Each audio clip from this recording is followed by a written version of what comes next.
Boas tardes, boas noites, novamente no nosso encontro semanal, fazendo a leitura do livro A Caminho da Luz de Emmanuel. Vamos dar continuidade à semana passada, em que iniciamos o estudo sobre a Igreja Católica após a queda do Império Romano, particularmente do século VIII em diante. Na Europa feudal da Idade Média, né?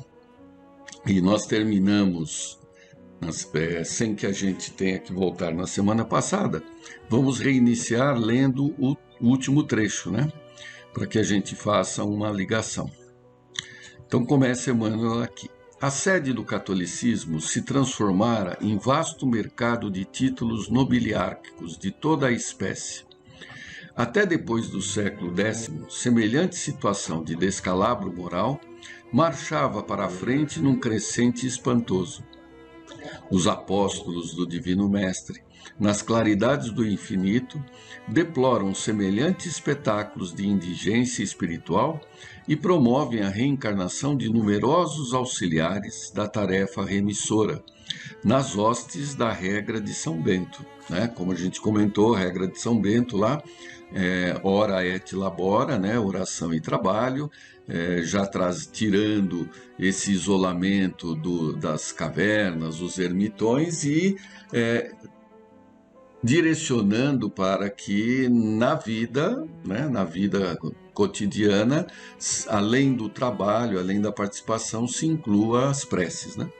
Esses missionários da verdade e do bem operam a restauração do mosteiro de Cluny, de onde sairiam pensamentos novos e energias regeneradoras. Esse mosteiro, ele representava a alma da Europa, era até assim conhecido, porque traziam ideias que foram, com o passar do tempo, moldando o que seria a Igreja Católica do futuro, inclusive até hoje. Então, muito bem. Gregório VII. Foi nesse movimento de restauração que Hildebrando, conhecido como Gregório VII, ouvindo as inspirações que lhe desciam ao coração do plano invisível, preparou-se para a missão que o esperava no Vaticano. Sua figura é das mais importantes do século IX, pela fé e pela sinceridade que lhe caracterizaram as atitudes. Eleito Papa após a desencarnação de Alexandre II, reconheceu que as primeiras providências que lhe competiam eram as do combate ao simonismo, no seio da instituição católica, e as do restabelecimento da autoridade da Igreja, que ele desejou sinceramente reconduzir ao seio do cristianismo, embora as lutas sustentadas contra Henrique IV façam parecer o contrário. Então vamos por partes aqui, que tem um caminhão de informações, né?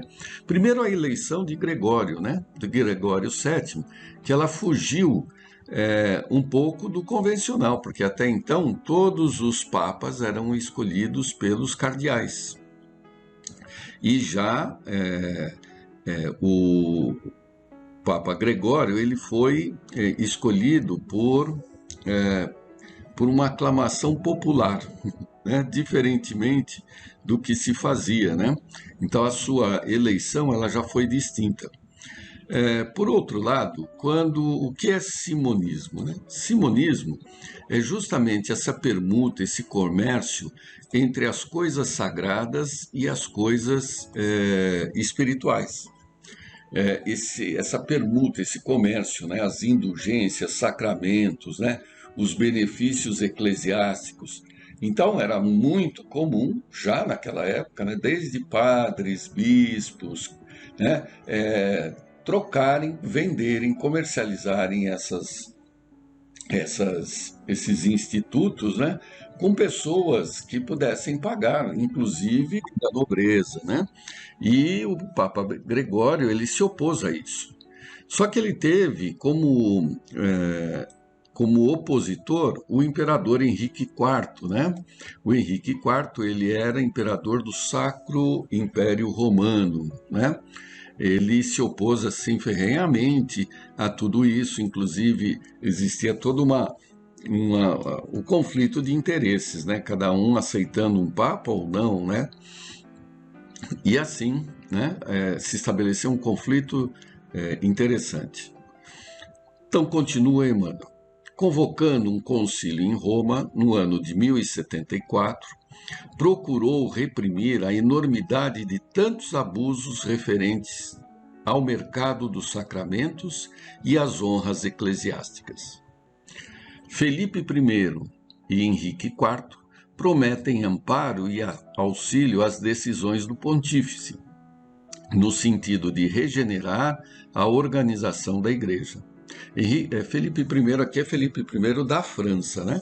E Henrique IV, como a gente falou, era imperador do Sacro Império Romano. Henrique IV, porém, prestigiado por bispos culpados da simonia, desse comércio, fugiu ao cumprimento da promessa e, depois de exortado por Gregório VII, tenta depô-lo, reunindo em Worms um sínodo de sacerdotes transviados. O Papa excomunga o príncipe rebelado, ocorrendo então os célebres acontecimentos de Canossa. A luta ainda não havia terminado quando Gregório VII se desprende do mundo em 1085, deixando, porém, o caminho preparado para a Concordata de Worms, que se realizaria em 1122 com Henrique V, com a independência da Igreja e a regeneração aproximada de sua disciplina. Então veja, qual é o grande legado primeiro de Gregório, né? Essa reforma de Gregório, né? A reforma que acabou trazendo basicamente o combate a esse comércio. Ele buscava trazer o cristianismo primitivo, né? Ele queria que a igreja voltasse à prática do cristianismo primitivo, e inclusive, através das suas decisões, ele instituiu definitivamente o celibato na igreja, né? Porque existiam bispos e padres que permitiam o casamento de sacerdotes, e esses foram proibidos de fazer isso, e assim também os seus seguidores não podiam mais buscá-los para as suas práticas e ideias, né? É claro que ele foi muito combatido, né? E ele acabou morrendo no exílio, e é famosa a sua frase: amei a justiça e odiei a iniquidade, por isso morro no exílio, né? Claro que aqui no livro de Emmanuel tudo é muito sintético, porque a proposta não é essa de fazer uma pesquisa sobre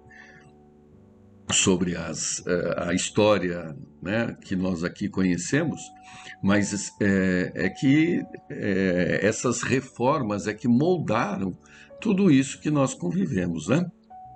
Então, naquela época, né, já existiam alguns grupos chamados hereges, né, que eram justamente aqueles que não seguiam a igreja. Qual é a proposta e a obtenção de sucesso de Gregório? Ele colocou a igreja acima dos estados, acima dos imperadores. Era essa a ideia. Porque se está tratando de coisas espirituais, as coisas terrenas elas ficam abaixo disso. Pode parecer estranho que a gente até hoje combata essa ideia, mas para a época era muito importante. Ou seja, né, o Papa, a figura do Papa ali, ele não estava submetido aos imperadores. É claro que no futuro esses imperadores foram até alguns se revoltando, né, com isso. Mas nós vamos perceber que sempre que havia algum conflito interno do país, né, ou até entre países, o mediador do Papa era aceito por força desta ideia das coisas espirituais estarem acima das coisas materiais, né? Advertências de Jesus. Instalada nas suas imensas riquezas e dispondo de todo o poder e autoridade, a Igreja poucas vezes compreendeu a tarefa de amor que competia à sua missão educativa. Habituada a mandar sem restrições, muitas vezes recebeu a advertência de Jesus à conta de heresias condenáveis, que era preciso combater e profligar, né? Combater e extinguir, né? As exortações do alto não se faziam sentir tão somente nos seios das ordens religiosas, onde penitentes humildes proporcionavam aos seus orgulhosos superiores eclesiásticos as mais santas lições de piedade cristã. Também na sociedade civil, as sementes de luz deixavam entrever os mais esperançosos rebentos de compreensão e de sabedoria acerca do Evangelho e dos exemplos do Cristo. Então, até aqui, né, a espiritualidade superior direcionou muitos espíritos para que ocupassem cargos, posições dentro do catolicismo em Roma, né, representando até papas missionários, como acabamos de colocar aí em relação a Gregório VII, né? Mas também esses espíritos superiores ocupavam posições mais simples, né? Na sociedade, num movimento paralelo, sempre buscando o cristianismo primitivo, né? Muito bem. Nesse caso está Pedro de Vals, que, embora sendo um homem de negócios em Lyon, desligou-se de todos os laços que o prendiam às riquezas, despojando-se de todos os bens em favor dos pobres e necessitados, comovido com a leitura da exemplificação de Jesus no seu evangelho de amor e de redenção. Esse homem extraordinário, a quem fora cometida a missão de instrumento da vontade do Senhor, mandou traduzir os livros sagrados para a leitura pública e, junto de outros companheiros que passaram a história com o nome de valdenses, iniciou amplo movimento de pregações evangélicas à maneira dos tempos apostólicos. Então veja, aquilo que a gente colocou, tem lá o Papa que representa, né, o Estado, a Igreja, o catolicismo como Estado, e figuras, né, dentro da comunidade que na prática retomam todos os ensinamentos de Jesus, exercendo uma liderança e criando o que foi depois denominado seitas, foram as seitas hereges, né? Que eram, inclusive, foram combatidas e sufocadas pela Igreja Católica, né? Continua aí, Emmanuel. Os pobres de Lyon foram excomungados, primeiramente pelo arcebispo da cidade e mais tarde, em 1185, pelo pontífice do Vaticano. A Igreja já não era Gregório VII, né, seus sucessores. A Igreja não poderia tolerar outra doutrina que não a sua, feita de orgulho e mal disfarçada ambição. Qualquer lembrança verdadeira e sincera do seu divino fundador era tomada como heresia abominável e suscetível das mais severas punições.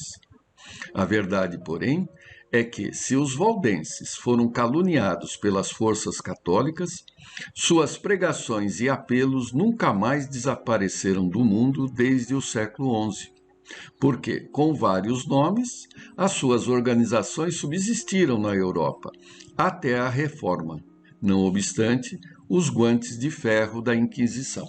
Então vejam, combatida e imaginada extinta, essas seitas elas se mantiveram praticantes, se reunindo, tem vários livros a respeito, né, não só dos valdenses, nesse período todo que acabou desembocando com a Reforma. A Reforma aí é a Reforma Protestante, ocorrida há quase 400, 500 anos depois, dependendo da época que se considera o início dos valdenses aí, né?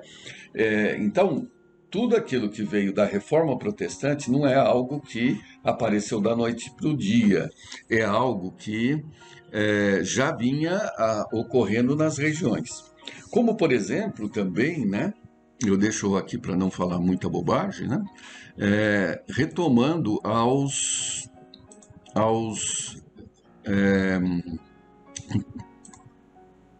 Espera só um instantinho, para que eu não fale bobagem. Né? Retomando a outros, estou tentando buscar aqui o nome da obra aqui. Outra seita muito interessante, né? Da qual, inclusive, dentro da doutrina, existe um livro de Hermínio Correia de Miranda, né? Que são os cátaros, né? Os cátaros, assim como os valdenses, eram seitas. Os cátaros mais interessantes ainda, pelo menos dependendo de quem olha, né? É que eram seitas em que se reconhecia a reencarnação e a possibilidade da comunicação com os mortos, né? As comunicações espirituais. Então, esse grupo, que era muito religioso, né, obviamente religioso no sentido de seguir o evangelho, eles reconheciam a reencarnação e eles praticavam as comunicações espirituais e o cristianismo primitivo, né? Eles eram muito disciplinados, e à época foi destinado um dos clérigos para avaliar se os cátaros eram um perigo, eram hereges ou não, era um perigo para o catolicismo, né? E mesmo assim considerado, né, à época, quem nós conhecemos como São Bernardo, né, fez uma avaliação de que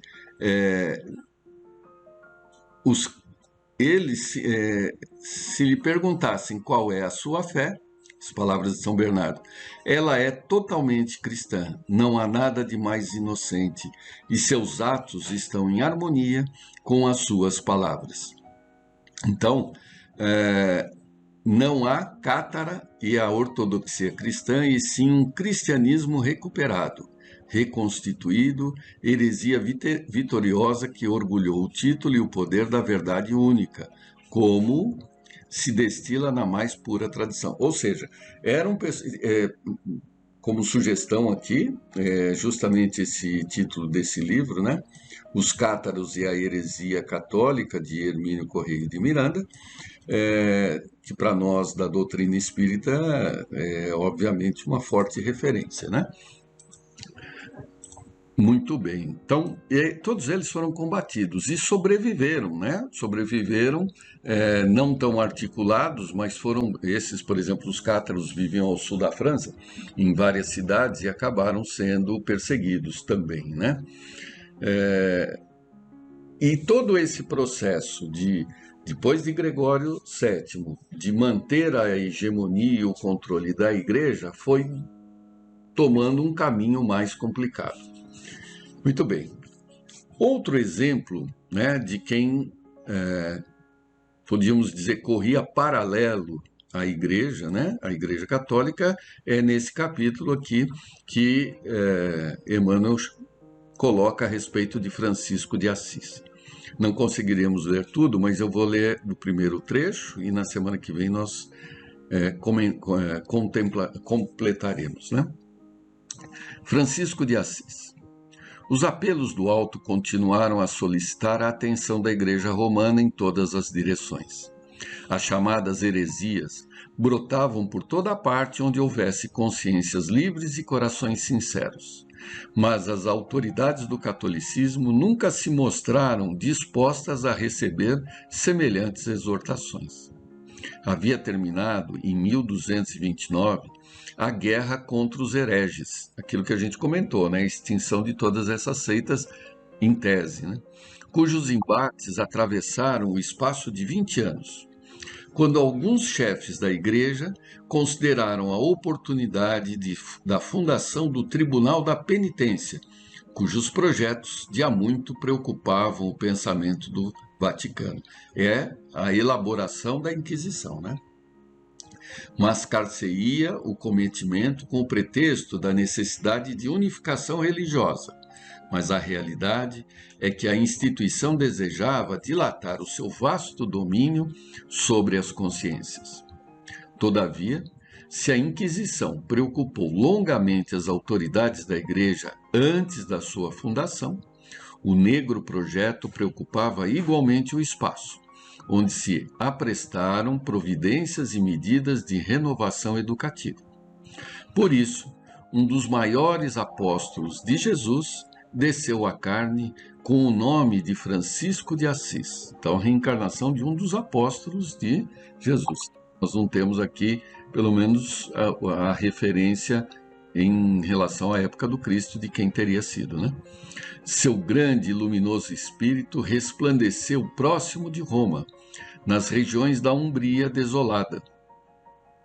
Sua atividade reformista verificou-se sem os atritos próprios da palavra, porque o seu sacerdócio foi o exemplo na pobreza e na mais absoluta humildade. Ou seja, né, Francisco de Assis não era um pregador, ele não estava preocupado em pregar, ele estava, a sua obra estava na prática, né, no exercício da simplicidade, né?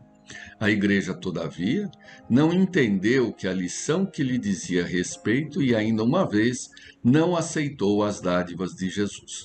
Então, todos nós, né, a grande maioria de nós, espíritas, né, conhecemos a história de São Francisco e como ele participou da intervenção em cruzadas, voltou ao Papa, né, buscou permissão para que os seus seguidores continuassem agindo, sempre na base da pobreza, sempre na base da simplicidade, né? Que é a ordem dos franciscanos. E que, por fim, acabou sendo aceito, né? E graças a isso é que abriu uma brecha para uma revigoração dos valores do próprio Cristo.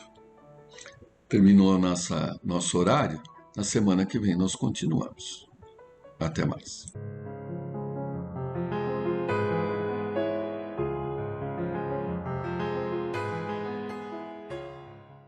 Nossos cumprimentos a todos. Vamos trazer novamente hoje uma outra mensagem do livro Depois da Vida, escrita por espíritos diversos, através da psicografia de Divaldo Franco. Logo no início tem uma mensagem de Joana de Ângeles, explicando sobre o conteúdo deste livro, da qual nos diz: é o mundo físico um reflexo incompleto do mundo espiritual, em razão de ser aquele o causal, e este o seu efeito mais imediato. Assim sendo, a vida não se restringe à realidade material, sendo esta a consequência das conquistas logradas pelo espírito durante as experiências evolutivas no cadinho das reencarnações. Terminada a etapa carnal, o espírito retorna ao reduto das atividades perenes, donde partiu, na condição de nauta, em viagem programada. Conforme a conduta mantida durante a excursão educativa, assim voltará, padecendo as penosas injunções ou com a felicidade das conquistas realizadas. A morte não opera qualquer milagre em aprendiz algum.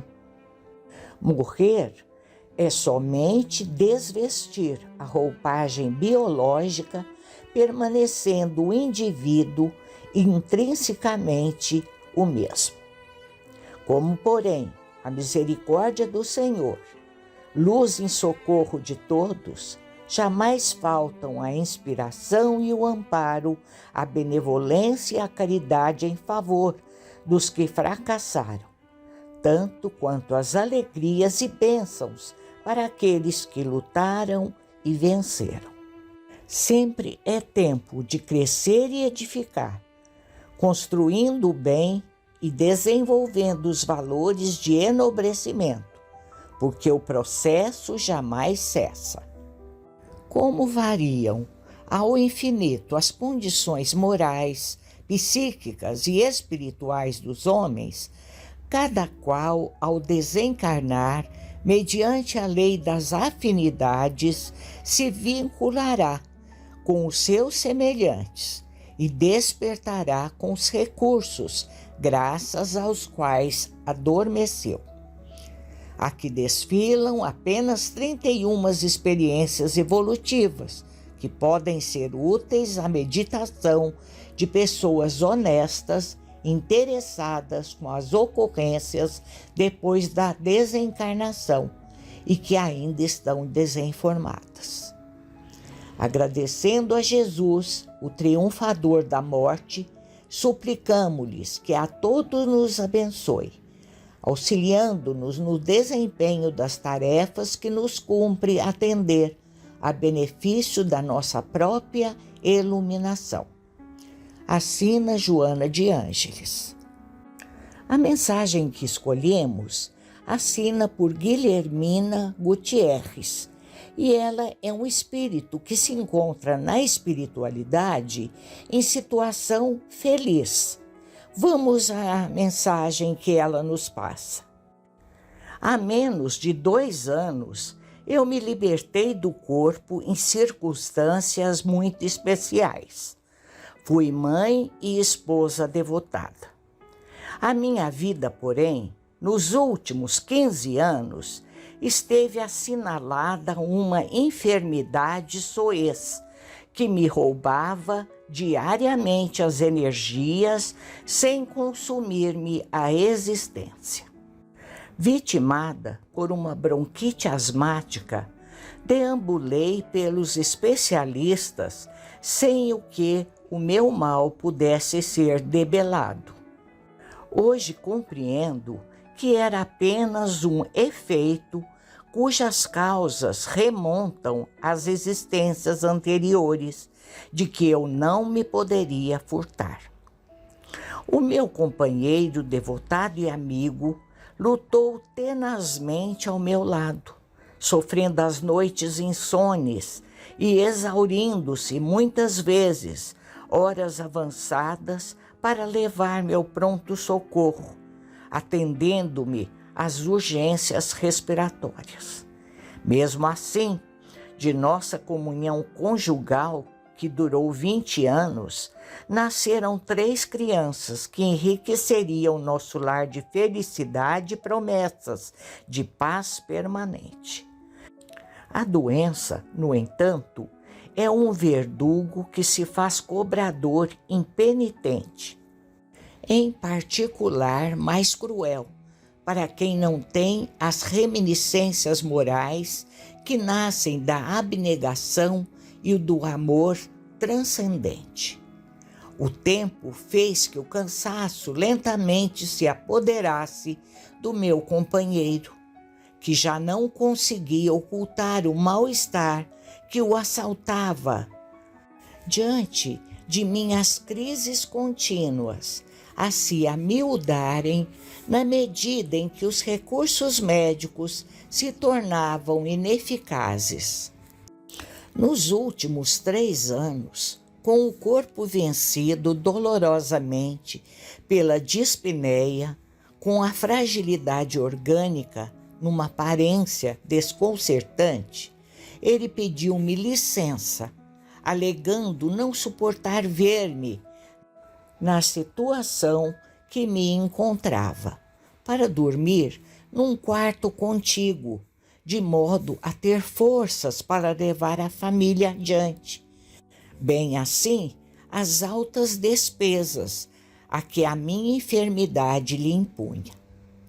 Aqueci-me de boa mente, compreendendo-lhe a justeza do conceito, apesar de sofrer, na intimidade dos sentimentos, a ocorrência de que não me poderia libertar. Nos dias que se sucederam, eu compreendi que o marido, ainda jovem, tinha necessidades biológicas e emocionais de companhia. E cheguei mesmo a identificar a pessoa que o fascinava, levando-o a um concubinato que o tempo me propiciou entender. A esforço hercúlico e sob o apoio da oração cristã, como procurei ser, no meu calvário passei a tê-los, ao marido e à sua companheira, na condição de filhos que reuni aos nossos filhos para que se fizesse amena a trajetória final. Não é necessário dizer que pessoas invigilantes e inescrupulosas, sem me respeitarem as dores da enfermidade e da solidão, traziam-me notícias devastadoras que eu procurava superar, evitando que a tônica da conversação dissolvente mais amarga se trouxesse à taça dos padecimentos. O companheiro, no entanto, mais se distanciava. Da indiferença educada e social, passou ao ressentimento surdo que extravasava no olhar magoado com a minha presença, que lhe impedia os planos da felicidade merecida. Há menos de 2 anos, no mês de fevereiro, em nossa casa de praia, para onde fôramos à véspera do carnaval, a noite tempestuosa que sempre me aparvalhava desabou numa torrente de trovões e relâmpagos, criando-me um estado de pavor que se transformou em nova crise. Chamei-o, não tinha forças para locomover-me. Ele veio com má vontade. Pedi-lhe por misericórdia o remédio salvador, cuja dose me aliviava em alguns momentos. Ante o tumulto das forças da natureza, ele tomou de um pequenino vidro, e enquanto eu lhe dispendia a mão ansiosa, sem dizer palavra, ele fitou-me demoradamente, cerrou a destra e afastou-me, esperando morrer. Os seus olhos traziam-me a sentença final. Os meus filhos não estavam aí. Ficaram na cidade para os festejos momescos. Éramos somente nós e uma auxiliar que dormia no cômodo da casa à parte. Quis gritar. A garganta estava fechada e a voz não saía. O esgar da morte, a dor e a asfixia ameaçavam-me de alucinação. E ele, porém, continuava impassível. Tive a impressão de que os seus lábios se moviam, parecendo dizer: morre, miserável, liberta-me de uma vez. Chamei pela Mãe Santíssima sem voz e compreendi a dor que ela experimentou, empunhalada vendo o filho na cruz. Dei-me conta que ali estava um filho a quem eu deveria perdoar, desde quando passei a amá-lo como se fora a mãe que agora ele matava. Despertei no além, mágoa nenhuma, somente saudade e dor. Quando me assenhorei dos acontecimentos, sob a misericordiosa proteção dos benfeitores espirituais que não nos abandonam jamais, ele se houvera consorciado com a irmã que deveria me substituir. A nova companheira esperava uma criança. Ela é mais jovem do que eu, 15 anos, e tudo eram alegrias. Passei a pedir a Deus que me concedesse forças para os amar e os compreender. À medida que a gestação se desenvolvia, um certo tipo de psicose começou a afetá-la, mesmo porque o filhinho é um antigo adversário de ambos que recomeça a jornada. Após o parto, o problema se agravou e a pobre amiga, vitimada por um tipo de psicose maníaco-depressiva, atormentava-se e atormentava-o. Ele, orientado por pessoas generosas a recorrer à ajuda do Espiritismo, ele buscou recentemente um grupo que ostentava a bandeira da caridade, ou assim pretendesse. Lá informaram-lhe que a primeira esposa era quem o persegue, insatisfeita com o consórcio, sem dar-se conta o informante de que eu fora assassinada pela invigilância dele e pela indiferença dela, enquanto eu os amava e os amo.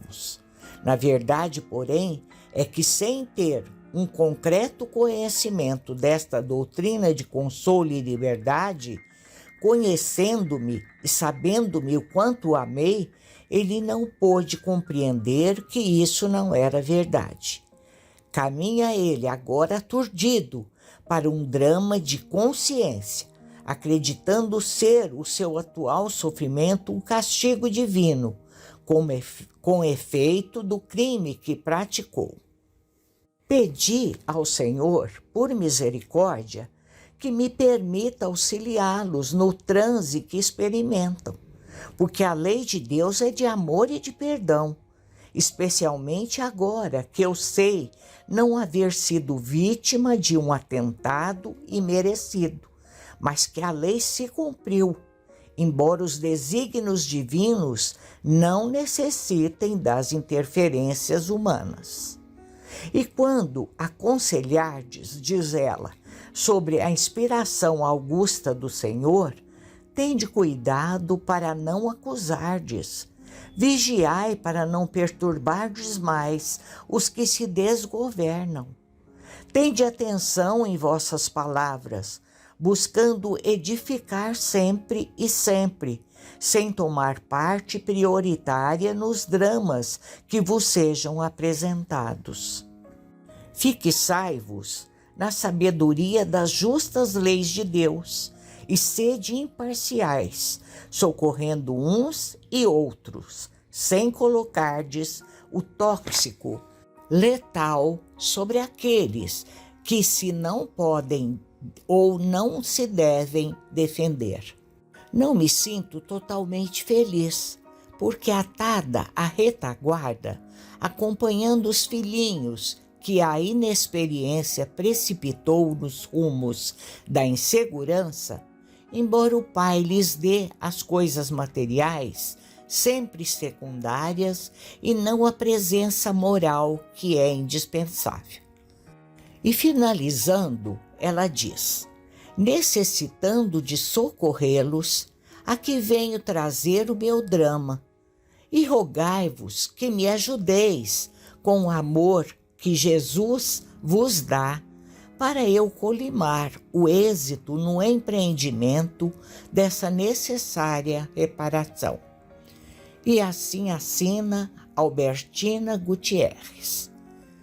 Concluímos com a frase de Joana de Ângeles: sempre é tempo de crescer e edificar, construindo o bem e desenvolvendo os valores de enobrecimento, porque o progresso jamais cessa.